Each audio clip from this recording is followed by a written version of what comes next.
Мен Шолкунбай Албек мырза, Жогорку Кеңештин депутатын ыйгарым муктарын аткарууга киришип жатып, Кыргыз Республикасынын Конституциясын жана мыйзамдарын сактоого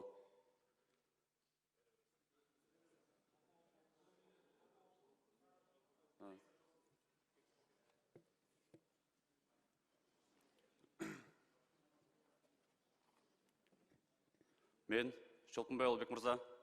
Жогорку Кеңештин депутатын ыйгарым муктарын аткарууга киришип жатып, Кыргыз Республикасына берилгенин билдирип, Кыргыз Республикасынын Конституциясын жана мыйзамдарын сактоого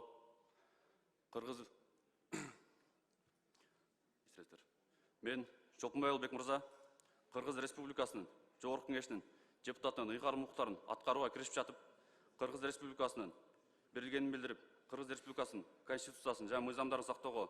өз милдеттеримди бүткүл элдин кызыкчылыгында жоопкерчилик менен аткарууга, Кыргыз мамлекетинин эгемендигин, аймактык бүтүндүгүн жана көз карандысын коргоого ант берем.